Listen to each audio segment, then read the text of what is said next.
모든 소유를 이끌고 애굽으로 향하던 야곱이 브엘세바에서 멈췄습니다. 야곱은 할아버지 아브라함과 아버지 이삭이 예배하던 단에서 하나님께 예배했습니다. 하나님을 예배한 야곱에게는 이번 여정에 대한 질문이 있었습니다. 애굽으로 가는 게 옳은 건가요? 하나님, 애굽으로 가도 될까요? 하나님은 야곱에게 응답하셨습니다. 너는 내려가기를 두려워하지 말라. 하나님은 이미 브엘세바에서 야곱의 아버지 이삭에게 내가 너와 함께 있어 내게 복을 주어 내 자손이 번성하게 하리라고 약속하셨습니다. 지금 하나님은 야곱에게 자신을 내 아버지에게 말씀하셨던 하나님이라 계시하십니다. 그리고 애굽을 향해 가고 있는 야곱에게 다시금 약속하십니다. 이 약속은 아브라함과 이삭에게 하셨던 그 약속을 확인해 주시는 겁니다. 이 애굽은 노아의 방주 같은 역할을 할 것입니다.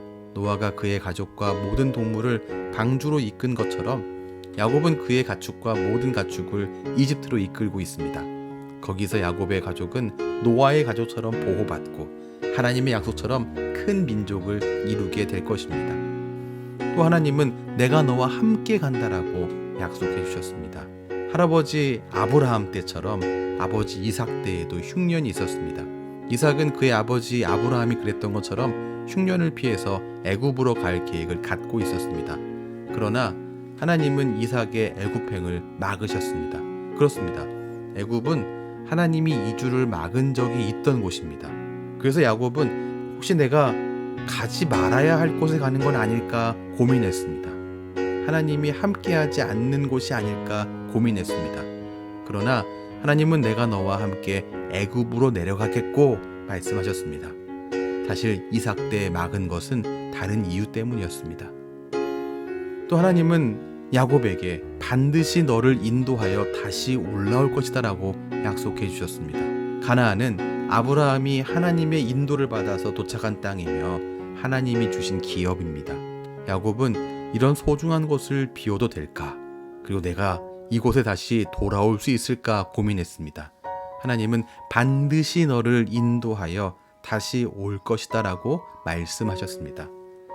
하나님의 응답을 들은 야곱은 브엘세바에서 애굽을 향해 나아갔습니다.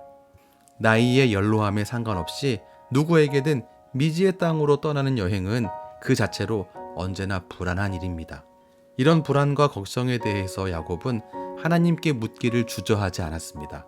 하나님은 가나안을 떠나가는 것이 기업을 잃어버린 일도 아니고 약속을 버리는 행위도 아닌 것을 말씀해 주셨습니다. 이것은 약속 성취를 위한 과정이었습니다.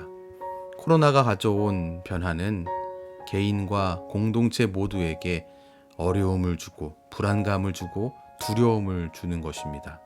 우리는 모두 가본 적이 없는 미지의 땅으로 가는 여행 중입니다. 마치 야곱처럼 말입니다.